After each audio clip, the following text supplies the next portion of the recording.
We now welcome the number 5 ranked UFC middleweight contender in the world, Darren Till. Darren, thank you for joining us today, sir. We will take the first question from Nesta McGregor with BBC. Afternoon, Darren. How you doing? Not too bad, mate. Just coping with the heat. I can imagine. Well, listen, I'm in Manchester, and we know the north of London, England, the UK, everywhere has got your back this weekend, man.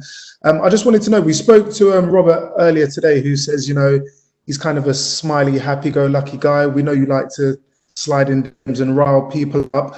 Does that help you more get ready, or is that more about throwing people off their game? It just depends on the opponent. If it's an opponent like Rob, why not have fun, because he's a very respectful character.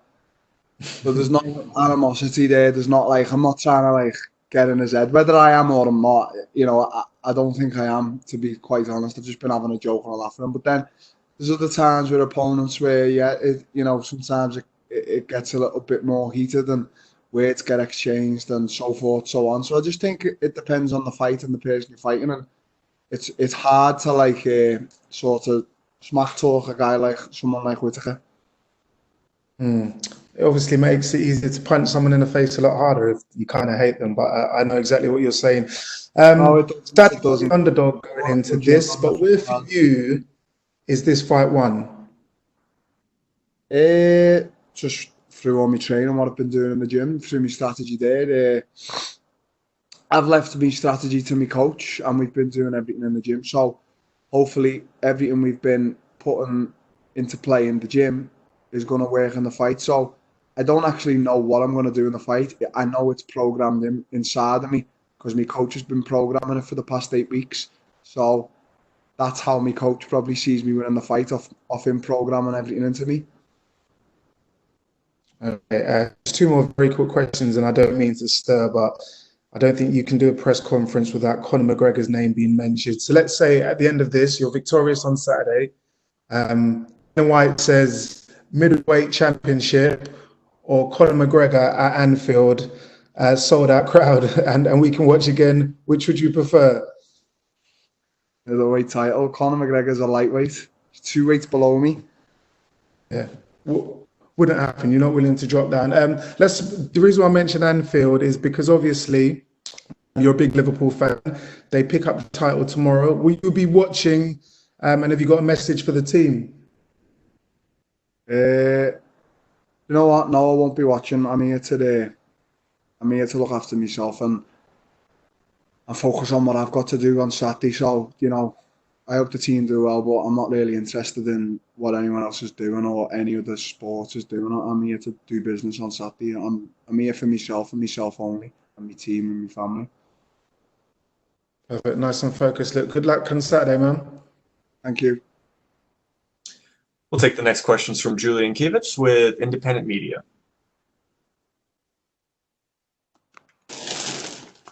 Yep.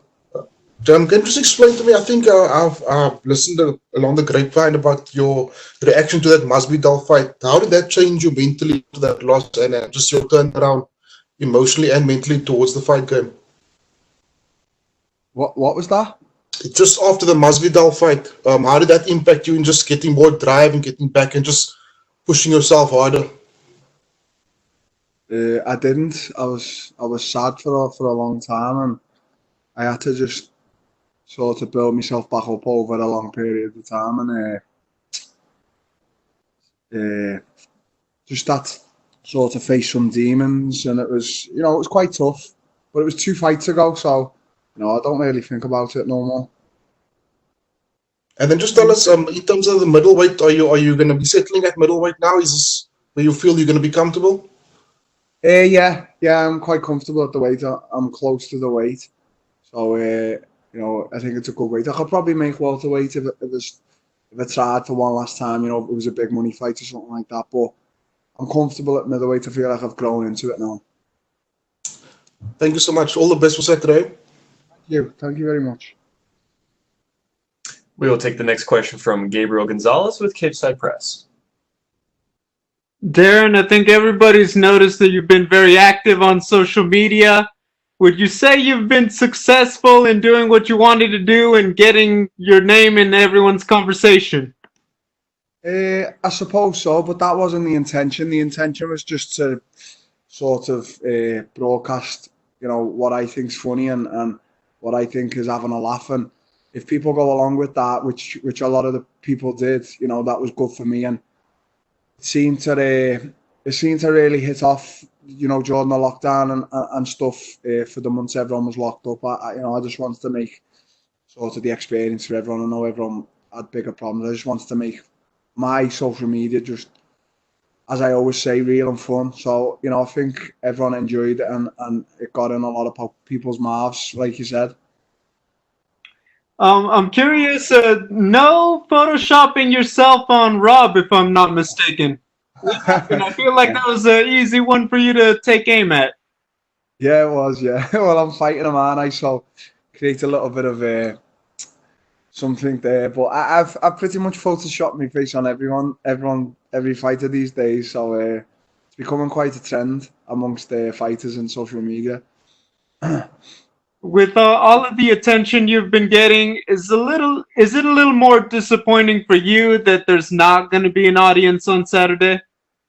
Yeah, I suppose there is, because it's good to have the crowd there, and I get a little bit more nervous with the crowd because it's like, as I said, it's big stage, bright lights, and I'm probably going to treat it like a sparring session. And I always, I'm very calm, cool, and collected in sparring, and that's when I fight my best. So hopefully I'll be bringing my best Saturday. But yeah, I'm a little bit disappointed, but it is what it is. You just have to crack on with it.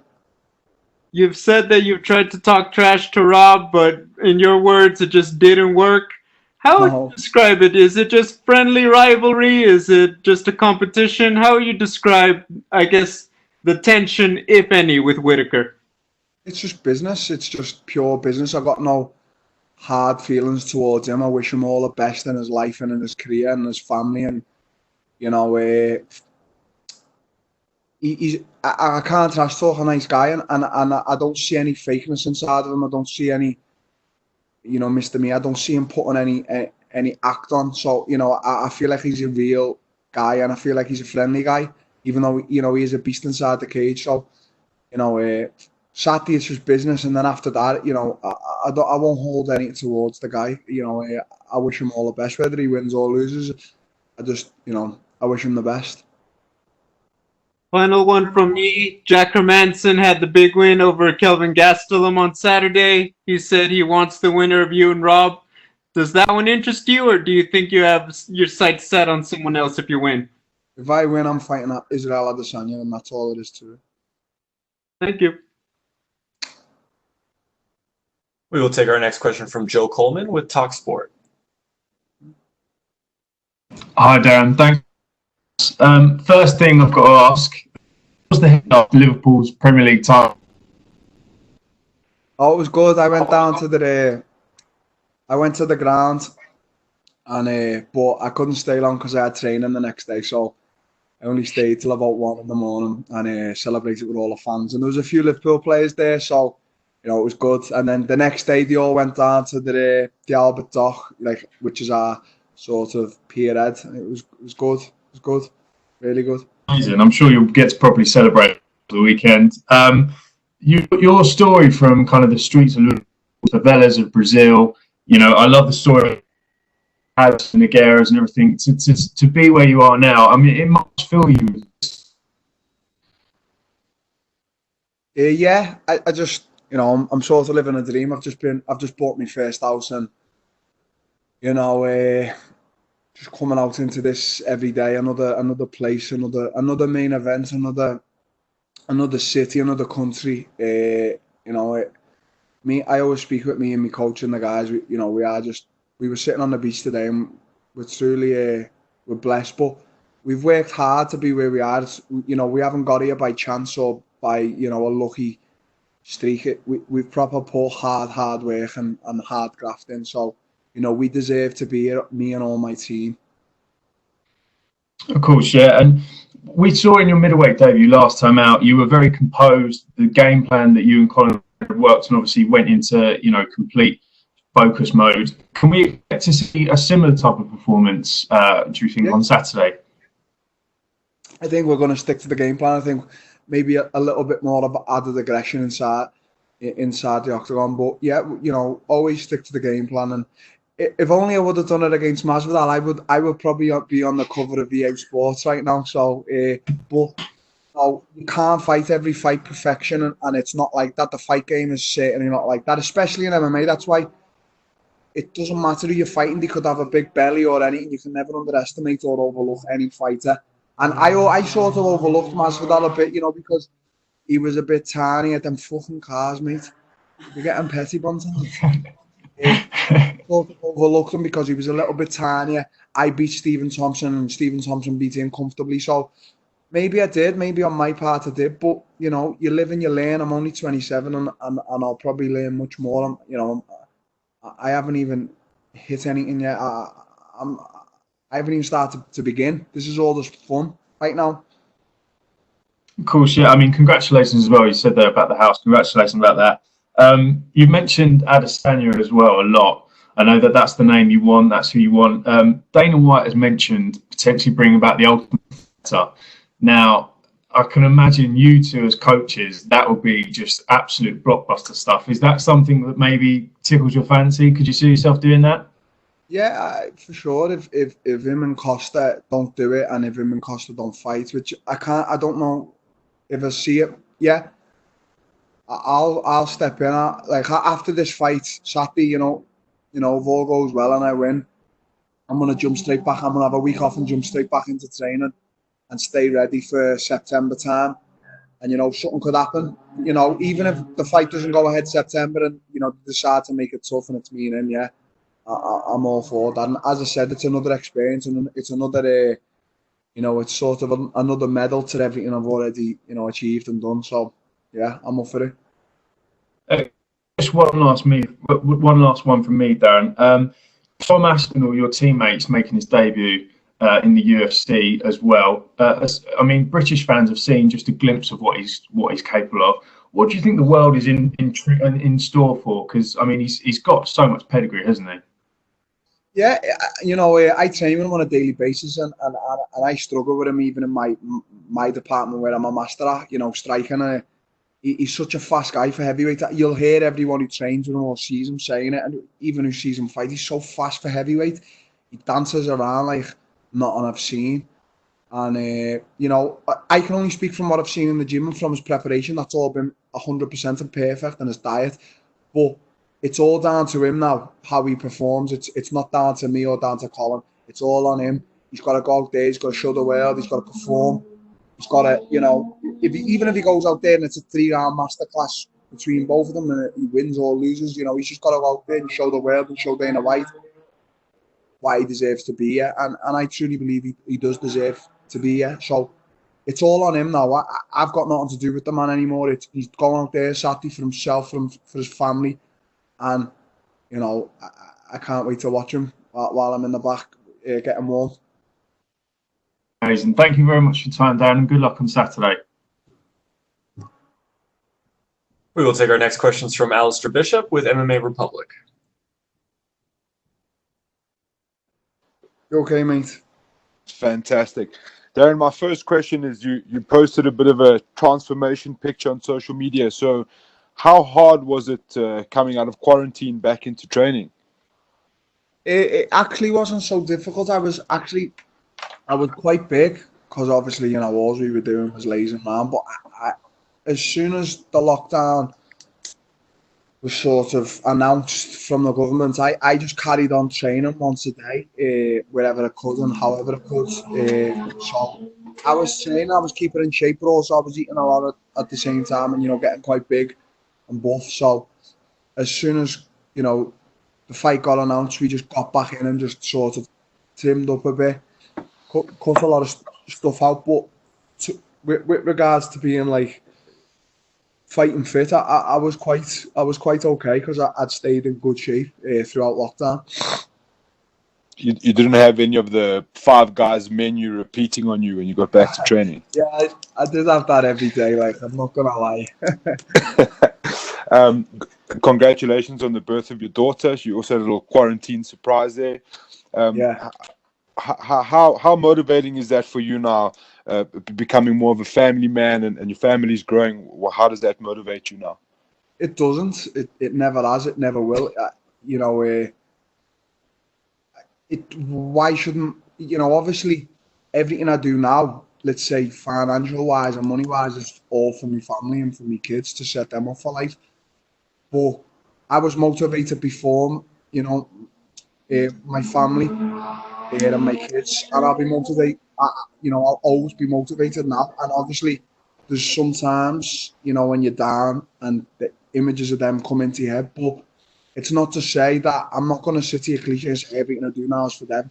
You know, everything money wise and financial wise, and obviously for them to be proud of the father is right. But you know, I just don't like it when people say, "Oh, there's extra motivation there." You should have been motivated from the start. You should have been motivated from the minute you started fighting. You should have had 100% in the gym every single day. I always say, if you're not going to give 100%, there's no point you going. And there's days like where I know I won't give 100%, and there's days I don't go because it's pointless me being there wasting my time and wasting my coach's time.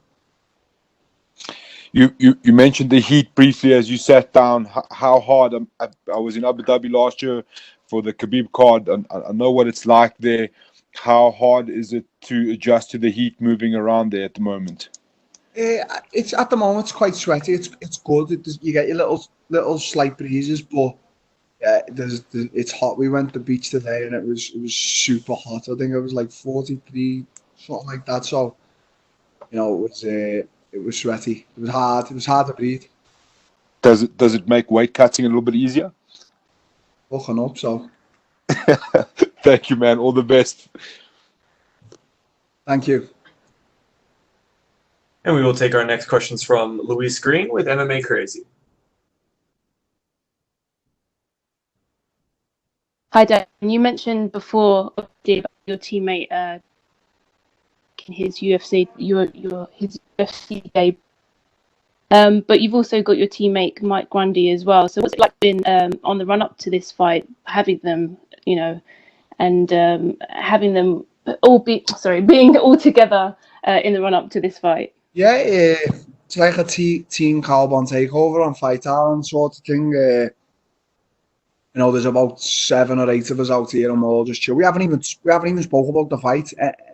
Not one bit. We've just trained, we've chilled, we've went to the beach, we've ate, we're eating good food. You know, we're sleeping well, we're getting along, we're having laughs. That's what it's about. You know, we're all here to enjoy this experience, and then Saturday we're going to fight. So yeah, it's sort of like a little team carbon takeover, and you know, as I said before, with Tom, Grundy and Tom are here to do their business, and I'm here to do mine. So you know, let's hope we're all prepared and we're all going to show for it on Saturday.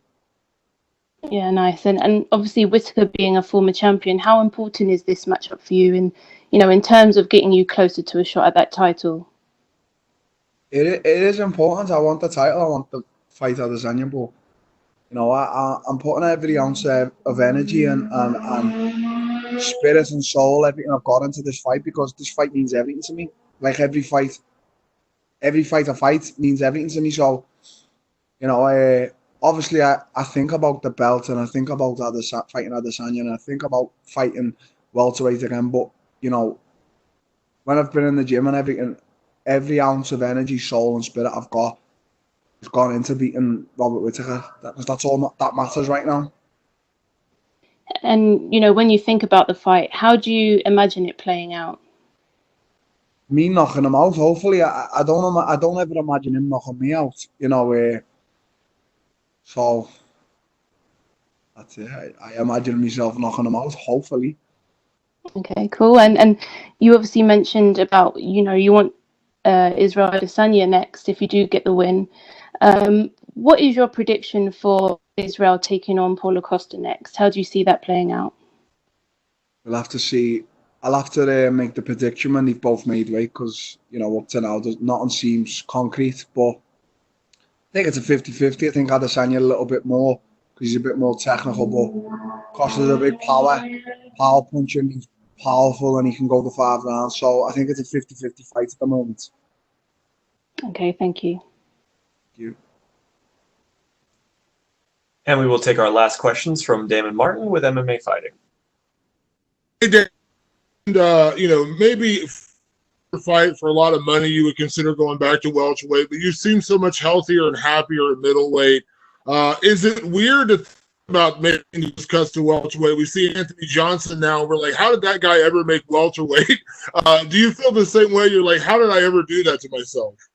Yeah. Because I get dry now when I'm like cutting to middleweight. Not so dry, but I can sort of feel my bones and like my muscles pop out a bit more when I'm like getting below the 90 kilos. And when I used to make welterweight, when I was getting, when I was around like 88, 87, 89, I was still big, I was still buff and that and stuff. But now, like I'm under the 90s, close to middleweight, and I can feel all my bones sticking out. So it's just weird that my body's made that much of a change in so quick time.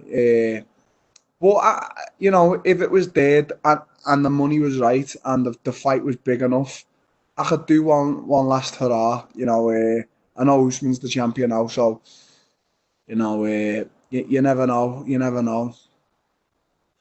You mentioned, Robert Whittaker, former champion, is like a perfect fight for you to earn a title shot. But Robert has gone through some wars. The fights with Yoel Romero, obviously the knockout with Adesanya. Do you feel like testing his chin will be a big part of this fight to see if he can still take that damage? Because we know you can only take so many punches in this sport. Yeah, of course. I feel like it's one big thing I've always thought throughout my career, that the wars take the toll on you, and whoever you are, you can see them taking the toll. Like, when you look at guys, no disrespect, but when you look at guys like Justin Gage, and I look at Max Holloway now, and sometimes I see glimpses of them like slaying a little bit because of the wars they've been in. And, all respect to the wars, but it ain't a smart choice when you're fighting. You want to sort of look in the direction of Floyd Mayweather, something like that. He's 40 plus, whatever he is now, and he's got all his brain cells and that because he hardly got it. So I think them wars, yeah, they're good, but they take the toll on you, and they do take the toll on your chin. So I think anyone I touch anyway, at middleweight now, I've found myself, I'm gonna hit with with that left hand, but we'll see. Dana White said, when you moved up, you didn't want an easy fight. You didn't want to test. You wanted right into the Gastelum fight, which he was coming off the Adesanya, and now you're getting a former champion in Robert Whittaker. Do you feel like the progression here going into a title shot would just make sense considering where Robert Whittaker is, former champion? Do you feel like it wouldn't make sense to fight anything else but the champion after this? Just look at my resume, look at all my resume from welterweight, and now look at my resume, at middleweight. Look at the two guys I'm fighting in my debuts at middleweight, Of course I deserve a title shot. I've never campaigned for it. Even when I beat Stephen Thompson in my hometown, I didn't campaign for the title shot. But I feel like the stars have aligned now. I beat Gastelum, easily, might I add. And he gave Adesanya the most trouble. And now, Saturday I see myself beating Whittaker. I'm beating two of the best guys in middleweight. Where do you want me to go? Do you want me to go backwards? So, all these guys calling my name, yeah, we're probably going to meet someday. I'm not avoiding you, and you aren't avoiding me. But, I'm looking forward. So we'll see what happens Saturday. So, I beat Whittaker. I don't want to hear any other name come out of anyone's mouth apart from Israel Adesanya. And last question for me. You mentioned Adesanya. You said that the fight would cost us 50 either way. But in a way, would you find yourself, I won't say rooting, but kind of pulling to see Adesanya? Because would it mean more to beat Israel Adesanya for the title than beating Costa? It doesn't matter. I just think it's a bigger fight, me and Adesanya. I just think it's right now, obviously I don't want to talk too much about Adesanya. I've got a big person to fight on Saturday, but I think that fight could just be one of, in top 10, top 5 of UFC's biggest ever fights, me and Adesanya. I just think that's a fight that's just got to happen. But yeah, if Costa wins, then I'll make a fight with him and I'll campaign for the fight against him. But we'll see. As I said, until I see both them guys weighing in September 9th or 11th, I think it is, you know, I'll believe the fight's happening.